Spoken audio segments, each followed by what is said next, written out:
cadaver transplant program in Karnataka, which was started, I think, 15-20 years ago, and it has been revised over a period of time from 2-3 transplants in a year to 100 transplants in a year now. So how we are associated with this transplant program and what we do and how we interpreted our test and how that finally the transplant outcome happens in case of renal and other organs. So as you all know, we have basically 4 different kinds of transplant program. One is live related, which is the most common transplant program in Karnataka, across India. Another transplant program which is common in South India and many developed countries is disease donor transplant program. We can have a live unrelated transplant program, and the transplant program which we don't have as a program in our country right now, which is paired kidney exchange program, which is in a process of evolving in India as of now. So as I was saying, that we focus basically, as far as transplant is concerned, either on live related or cadaver transplant program. So in Bangalore, most of the transplants are from related living donors, but we have a reasonably good cadaver transplant program also. For, as you know, for living donor, we can have kidney, liver, bone marrow transplant going on. From cadaver, we can have liver, heart, lung, as well as multi-organ transplant when we have a liver plus pancreas or kidney plus pancreas, heart plus lung. All these transplants are possible only when we have a cadaver transplant program. In Karnataka, especially in Bangalore, we have several transplant centers across the city, and our lab where I am working is a centralized lab doing transplant related testing for all the centers which do all the hospitals where the transplants are happening. So these are the various organs which can be transplanted according to our act, which is Transplant of Human Organ Act. We all understand and we all know that there's huge shortage of organ always. So the patients who have to depend on basically renal transplant or any transplant, they have to wait for a long. If they don't have any related donor, living donor, who is related first degree or second degree available. So for those category, the patient, there's a huge or long waiting time for either to get a unrelated for some reason or to depend on the cadaveric transplant program. So there's a need to improve our disease donor program in Karnataka. It's really is a need of the hour. So Transplant of Human Organ Act, which was given by Government of India in 1994. From this act, there is a column, there is a category of brain death defined, and this act even define who is brain death, and from brain death how to retrieve, store, transport, and finally transplant the various organs whenever is possible or whenever there is a living donor case is available. So who is brain death? So basically, whenever brain ceases the activity, but the other organs, especially heart and other organs, since heart is working, so other organs are vital. So in those category of patients who are on life supports, organs can be retrieved and used for further transplantation. So what happens? There is a road traffic accident happens, patient goes on life support system. Finally, ICU doctors declare this patient is brain death. And as soon as patient is declared brain death, then this ball into the family's court, whether the family want to donate the organ for any transplant or not. So at this situation, the role of a transplant coordination committee is very important. In Karnataka, we have a transplant coordination committee, which we call Jiva Sarthakate. In short, we call JSK. So all the hospitals which are registered under this act, they have a counselors available. Whenever there is the brain death person is there anywhere in the ICU, the counselors talk to the family, inform the family, yes, how the organs can be retrieved, transported, and donated to another patient if the family wishes. So there is a process from a declaration of brain death till the organ is retrieved. So the whole process is coordinated by this agency which is called Jiva Sarthakate in Karnataka. So we have a first donor is in ICU. Counselors contact the family, and suppose the family give consent. Yes, donor has to be this person can this family is willing to give consent for organ donation. So this at this moment there is a committee who decide yes the person is brain dead. This declaration has to be given by this a group of doctors, which this group do not have anybody related to transplant. Like this group will not have anybody from nephrology. This group will not have anybody from urology, which has and anybody from transplant surgery department. So. So basically they declare yes this person is brain dead, and this declaration has to be done by twice, minimum gap of 6 hours. So when this the group of doctors decide yes this person is brain dead, then JSK Jiva Sarthakate start activating patients in across the city. So the role of this agency starts. They contact the patients who are in their waiting list. So they contact the patients who are in their waiting list according to the blood group of the donor, according to the priority, and this priority is set by the patient's age as well as the waiting time. So mostly this is by on the waiting time, but always priority is given to a young patient who is 27 or 37 or something instead of a patient who is 70 plus or something. So there is a scoring system on the basis of the age and waiting time. On the basis of the scoring system, this patient is called for on that day for a transplant if this patient or the family is willing for transplant. So the brain death, next step, contact the patients. The third step is contact HLA lab. So Jiva Sarthakate agency contact us. Yes, there is the brain death person donor is available and so hospital. So our driver goes and collect the sample in specific. There is a specific requirement for sample collection. We always have the tubes available in our refrigerator. As soon as there is the call, we just send these tubes with our driver to the hospital, and the nurse of ICU will collect the sample, and the finally sample donor sample will come to us. Meanwhile, JSK keep the contacting their waiting list, and they send this waiting list the patients who are willing to come for transplant. This list come to us, and the patient started coming to the lab to give their sample for cross match. So then we receive all the samples for cross match, and we also receive this information what are the organs going to be used for this particular case. Both kidneys, heart, lung, or there's a kidney plus pancreas, multi-organ, or whatever is the requirement from different transplant centers.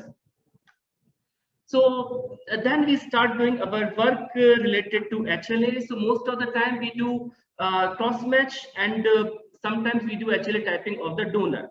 So again, some sort of repetition. You all might know about the role of HLA in any transplant scenario. HLA is a gene system present on chromosome number 6, which we divide in class 1, 2, and 3. But class 1 and 2 are related to our recognition of self and non-self.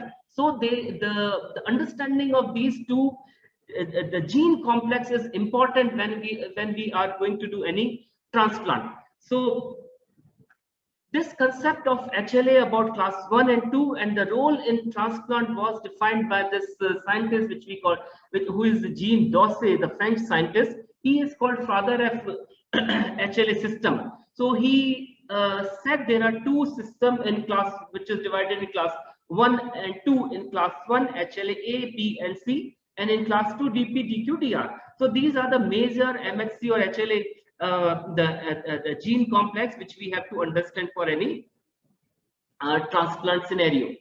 So another thing which we have to know, the patients who are undergoing any transplant, whether are they carrying any donor specific antibody, any antibody which might react to the donor's antigen after transplant. So which is we call another words we call preformed antibodies.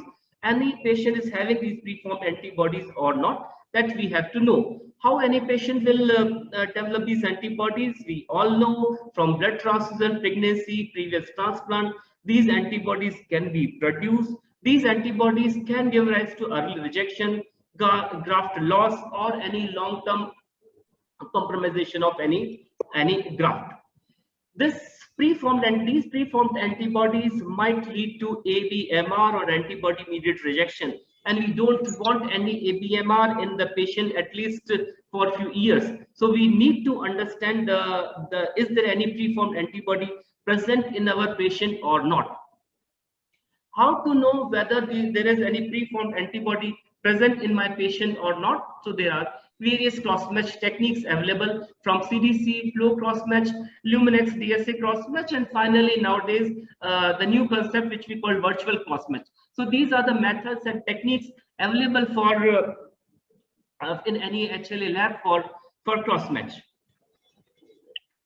Sensitivity of these assays from CDC till single antigen, PRA, and finally doing virtual cross-match using HLA typing of with high resolution, all these things. So the sensitivity of these assays can be measured from very low sensitivity cross-match to a very high sensitive cross-match. And the using high sensitivity cross-match will have an advantage of lowering the risk of having any ABMR post-transplant. So it's good to use these tools, these techniques as far as possible, whenever applicable, whenever required. It's good to use the newer methods in the lab so that we can have a good transplant outcome.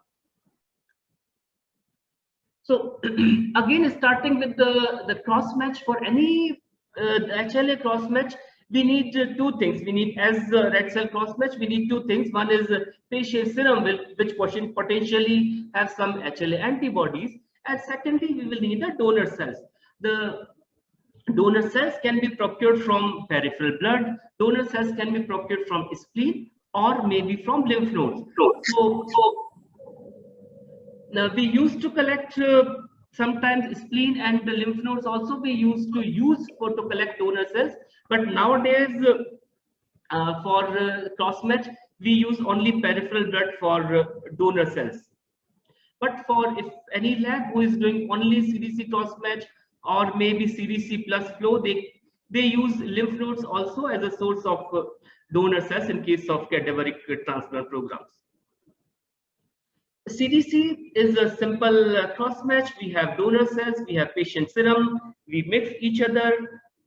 And after mixing complement, we try to find out whether there is any complement mediated cell lysis happening or not. So if there is any cell lysis under microscope, cross-match is called positive. If there is no cell lysis under microscope after adding complement, so we think there is no preformed antibody, and this cross-match could be as a negative cross-match.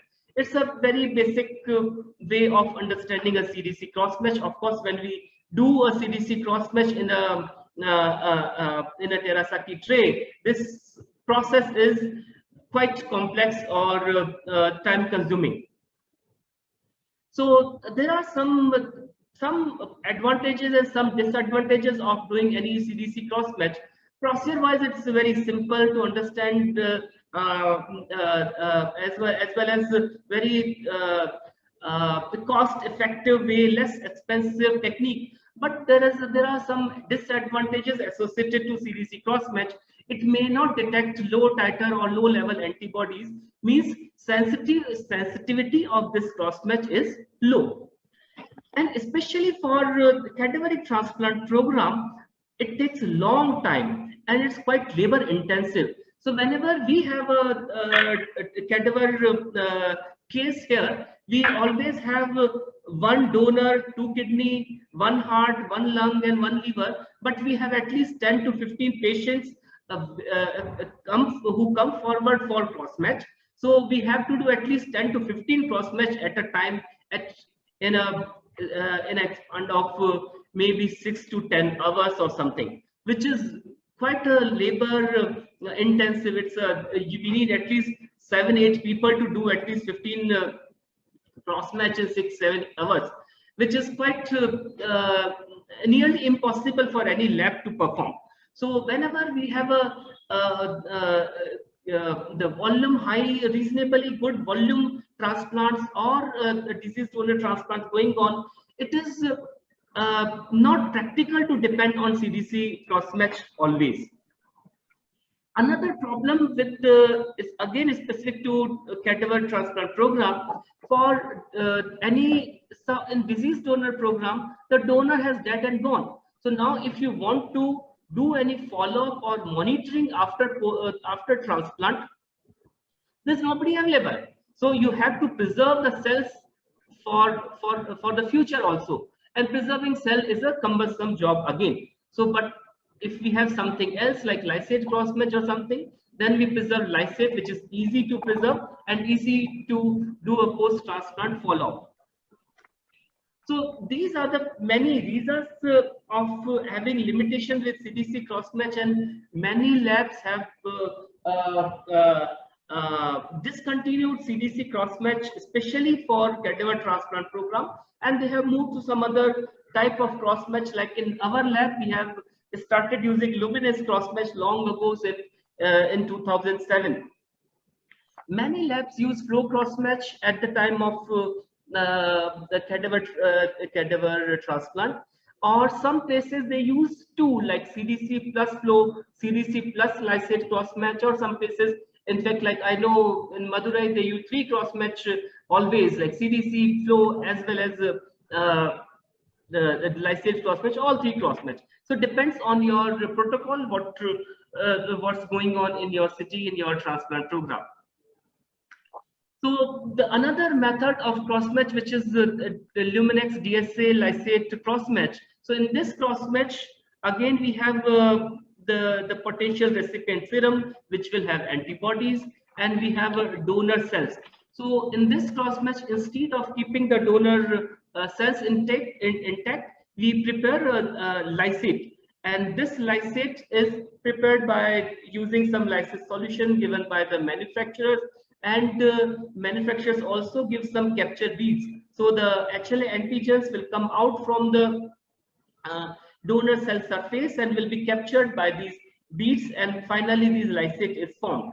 And then we add the patient serum. If there is any donor specific antibody, it will go and bind to respective bead, which is class 1 or class 2. And then we have antibody to antibody, and tagged, there is a the tagged thing here is it's called phycoerythrin, which will produce some fluorescence in the system after attaching to these antibodies. So with this fluorescence, the Luminex will give a value which is called MFI value. On the basis of MFI value, we mark whether the cross match is positive or negative. So this type of cross match is more sensitive than CDC. This is one advantage. Another advantage is, like I mentioned before, there's no need for living cells. So we prepare lysate here. So in this, and this lysate can be preserved for future, 6 months down the line, 1 year down the line, or maybe 5 years down the line, if patient had any transplant rejection or the sign of transplant rejection. That time we can take out the lysate and do the cross match again. Another positive thing for this cross match, which we feel for our transplant program, is faster, high throughput, and less labor intensive. So one technician can perform at least 10-15 cross matches at a time in one night. When we have the transplant, say last night itself we have two cadavers in one night, and we did 17 cross matches altogether, and 2 people could do whole thing in, say, in 12 hours. Everything was finished.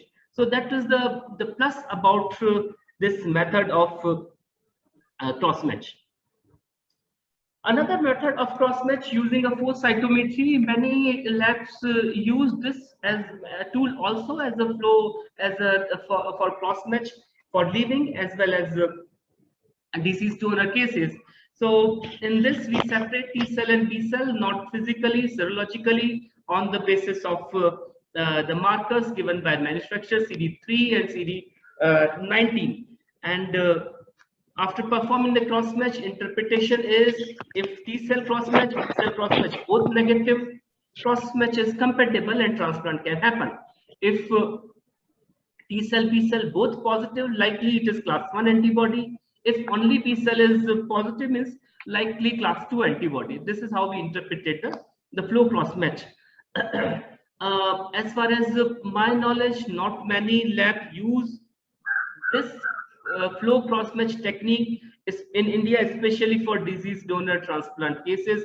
Again, there is a need of a live, good quality donor cell and the problem of preservation. So in Bangalore, what happens? We do, like I said, we do Luminex DSA cross match for class 1, 2, everything. We correlate this information with the clinical information provided by the transplant center for particular patient. And also which is very important here is historical data of this particular patient. So if you see, unlike transfusion in transplant, and for patients who are waiting for cadaver, they are waiting from a long time. It takes 5-6 years to get kidney from cadaver. So during 5-6 years, they have to come to our lab again and again for cross match, and we have this data available for say patient X, how many times we have done the cross match and how many times it was positive or negative. This historical information is very important because the level of antibodies can go up and down. So the patient who has a historical positive cross match, though today cross match is a negative, but this is still a high risk transplant. So we have to correlate this information, like I said, while giving on that night, that particular movement, we have to correlate this or compare this information with the historical data. We give this information out of 10, how many positive, how many negative, how many for class 1, how many for class 2. We give this information to agency Jeeva Sarthakate, and on the basis of this information, they select the recipients for transplant. An offer is given to the transplant center after selection of the patients. The patients who are negative for both, only those patients are selected. This was the protocol used for many years here in Bangalore, but recently in 2019 we modified this protocol through Nephrology Association of Karnataka. In this protocol, even if the class 2 MFI value, if it is less than 3,000, offer is given to the transplant center if they want to take the kidney. Now, after giving offer is the nephrologist or the transplant center doctors to decide whether to accept this kidney or not. Finally, accept the offers or the scoring is based on the patient's age and their priority. From Karnataka, we also share our organs to neighboring states, especially heart. Sometimes we have a lot of cadavers and there's no heart waiting list is going down. So we give heart to Chennai and the neighboring states as well. So after getting our information from actually lab, the Jeeva Sarthakate coordinators collect this information about the cross match, collect this information from their system about the patient's age, the waiting time, and then they start allocating organs and start allocating and offering these organs to the transplant center. Parallelly, the teams from heart, lung, liver, kidney, they go to the place to harvest or to retrieve the organs, and the harvesting starts one by one. And the meanwhile, the organ offers have already gone, and this harvested organ will reach to the specific centers which have accepted the offer, and the final transplantation is done at the place wherever the kidney is allocated and offer has been accepted. Jiva Sarthakate is the agency which coordinate the whole program in Karnataka. They have their coordinators available in their offices as well as at the transplant center. So this is government run program.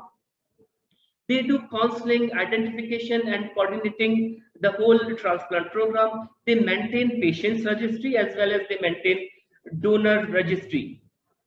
So like I mentioned, they whenever there is any donor, they activate the patient, they coordinate with HLA lab, they coordinate with the different transplant centers offering, not accepting. All these things is done by this agency in Bangalore.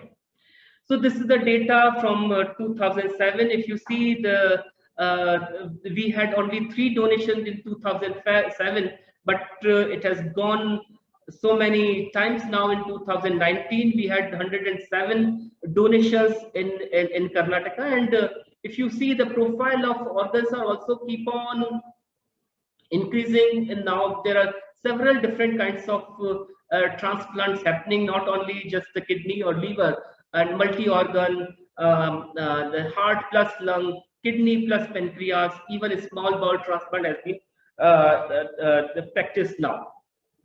2020 was a bad year, so very few donations were there. But even from beginning of 2020 and beginning of 2021 and end of 2020, this transplant program has again picked up, and the numbers are started rising. How to select the suitable cross-match technique?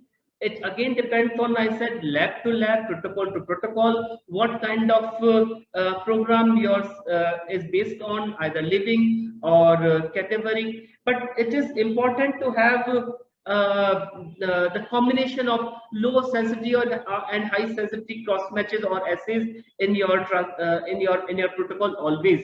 And we also need to focus something specific for patients who are highly sensitized.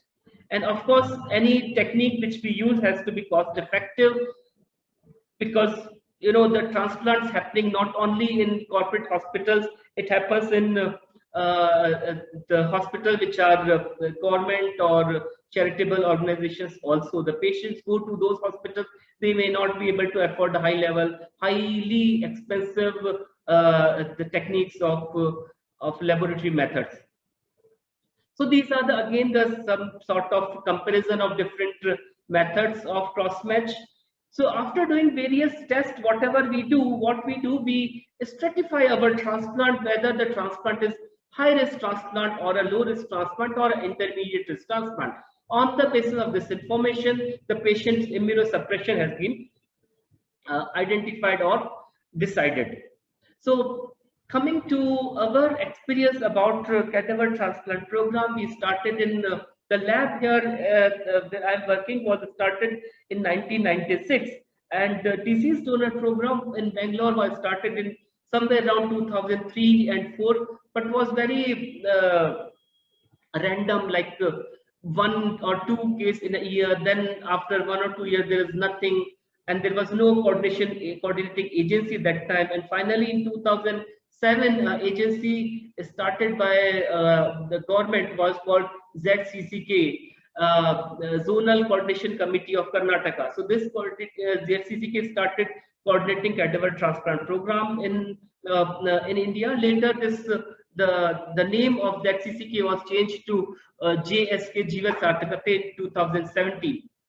So we compiled our data of 2018 and 19 about cadavers, what we did, and cross matches for cadavers, what we did. So we had total 177 cases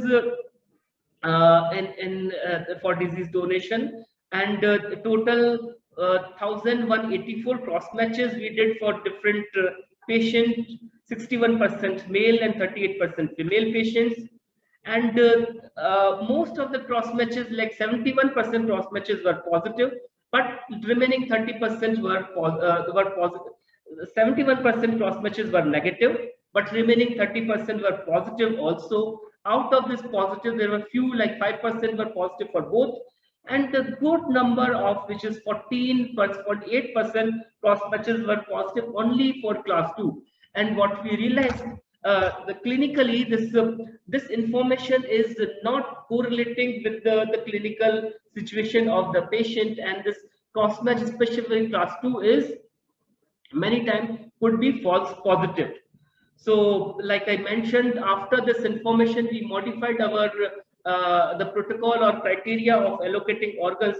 Now, even when the MFI value is 3000, organ is offered to the transplant center. Few things about another method of a new concept of doing a cross match, which is called virtual cross match. You can compare this virtual cross match with the electronic cross match in Red Cell Lab. So in virtual cross match, what happens? We don't have patient serum. We just use patient single antigen bead assay or SAB result. SAB results means it's an antibody identification. Antibody identification means that what all the HLA antibodies patient have developed, that information. So we have instead of patient serum, we use SAB result. Instead of donor cells, we use patient donors HLA typing report. And instead of using interpreting the cross match with cell lysis, we determine whether there is a donor antibody present or not. This is how we do virtual cross match. And say it's just an example how it is practiced. So we have a patient SAB result. So for A2, there is a high MFI antibody A2 is present, which is 14,000 is the MFI value. So if there is any donor who is carrying A2, A11, so this is a donor specific antibody. So this transplant cannot happen. So without even doing a cross match, physical cross match, I will say virtual cross match is positive. This donor cannot be allocated to this patient. But if there is no donor specific antibodies, another donor, I can say no DSA. I would say virtual cross matches is negative, and I expect the physical cross match also will be negative in this situation. So I'm just sharing a case here.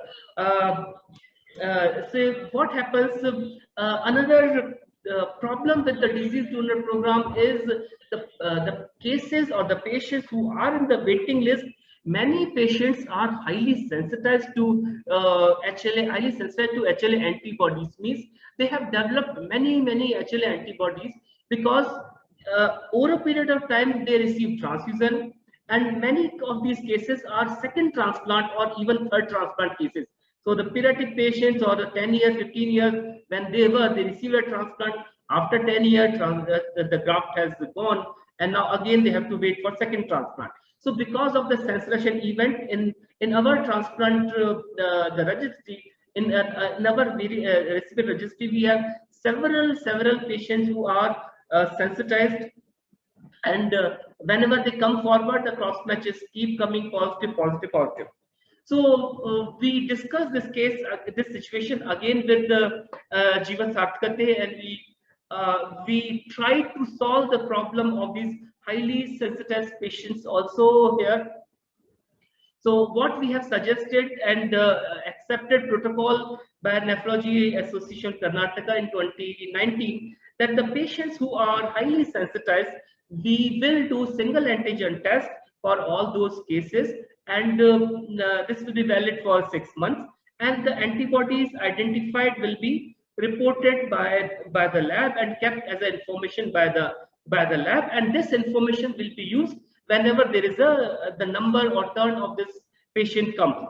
So for example, this patient is a 42-year-old female patient. She had pregnancy, blood transfusion, first transplant in 2010, and then graft rejection in 2016. So now this patient was waiting for a second transplant, registered under GSK, and she was waiting for a long time, and she got 9 calls. She was quite lucky. She got 9 calls from GSK. All the cross matches were positive.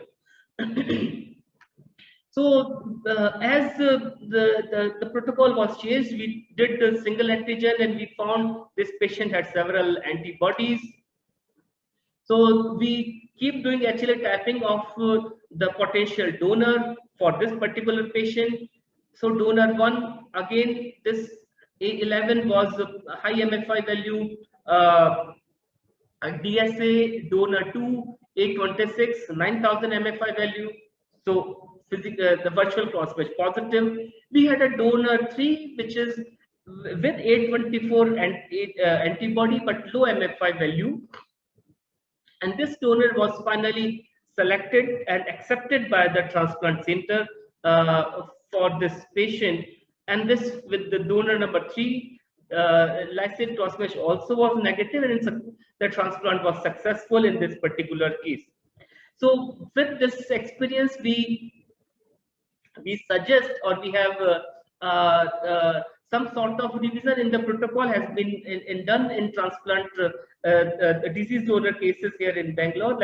Like I said, we perform single antigen test for the patients who are waiting for a long time and who are highly sensitized. So we have to give a priority to these patients who are in the waiting list and have a lot of antibodies. What is required, what is need of the hour as of now for transplant program in India is we depend only on living donor transplant. Most of the cities, most of the states, still the deceased donor cases are very few, very low. For some reason, South Indian states are better off as far as cadaver transplant is concerned, like almost Tamil Nadu, Karnataka, Kerala, all states, every year we have 100 plus disease donor cases. There is a need to have a networking within this inter-state networking is also required to solve some, like if heart is available in Bangalore, give to Chennai. If lung is available in Chennai, give to Bangalore. Some sort of networking is also required. And from HLA front, HLA side, we have to orient our protocol for testing and center our protocol for testing not only for the low risk patient, even for the high risk patient. The patients who are highly sensitized have several antibodies developed. So do single antigen test, do virtual cross match for those cases, and priority has to be given or should be given to those patients who have many antibodies. HLA typing of all these donors is required. It is not done still always, so it is HLA typing of all disease donors required. So we do with the low donation at the time of donation, but later we do by NGS also with for our donors HLA typing, and this information is kept for future in case any time it is used. So this is all from my side, our experience in